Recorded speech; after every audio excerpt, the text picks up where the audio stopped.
রহমতুল্লাহ। সমস্ত প্রশংসা আল্লাহ সুবহানাহু ওয়া তাআলার জন্য, যিনি আমাদেরকে সুস্থ সবল রেখেছেন। আলহামদুলিল্লাহ। দরুদ তাসলিমাত শান্তি বর্ষিত হক প্রেরিত নবীর প্রতি সাল্লাল্লাহু আলাইহি ওয়াসাল্লাম। আজকে আমরা জানব জিকির সম্পর্কে।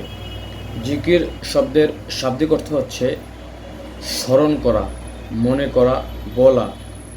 রিমেম্বারনেস, মেনশন এর আবিধানিক অর্থ হচ্ছে হৃদয়, মন, অন্তর এবং মুখের মাধ্যমে আল্লাহ সুবহানাহু ওয়া তাআলার কথা স্মরণ করা, মনে করা। এখন আমরা যদি আল্লাহ সুবহানাহু ওয়া তাআলার কথা মনে করি, আমাদের কি লাভ? আল্লাহ সুবহানাহু ওয়া তাআলা একটা আয়াতের মধ্যে বলছেন, ফাযকুরুনি আযকুরুকুম, তোমরা আমাকে স্মরণ করো, আমি তোমাদেরকে স্মরণ করব। অর্থাৎ আমরা যে কোনো বিপদে যদি আল্লাহ সুবহানাহু ওয়া তাআলাকে স্মরণ করতে পারি, আল্লাহ আমাদেরকে স্মরণ করবেন, মানে আল্লাহ আমাদের বিপদ দূরীভূত করে দিবেন। সুবহানাল্লাহ। আমরা যে কোনো সময় একবার তসবিহ পড়লাম, সুবহানাল্লাহ, হতে পারে আমার কোনো একটা বিপদ আসতো, কিন্তু সুবহানাল্লাহর মাধ্যমে আমার বিপদটা কেটে গেল।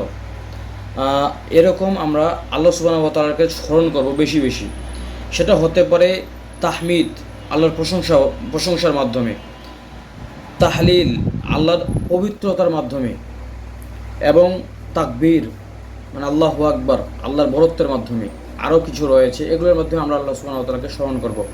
যদি আমরা আল্লাহ সুবহানাহু ওয়া তাআলাকে স্মরণ করতে পারি, তাহলে আমাদের যাবতীয় বিপদ, যাবতীয় বালা মুসিবত কেটে যাবে ইনশাআল্লাহ। তাই আমরা আসুন, আমরা আমাদের সাধ্যমতো চেষ্টা করব আল্লাহ সুবহানাহু ওয়া তাআলার তসবিহ তাহলিলগুলো পড়া।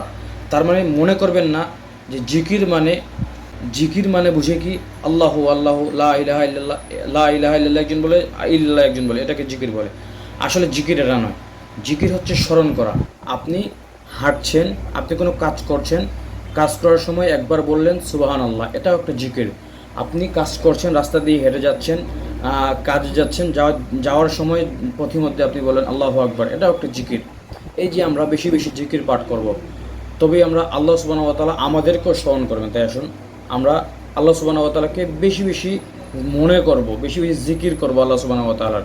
আল্লাহ সুবহানাহু ওয়া তাআলা আমাদের এই তৌফিক দান করুক। আমিন। ওয়া আসসালামু আলাইকুম ওয়া রাহমাতুল্লাহ।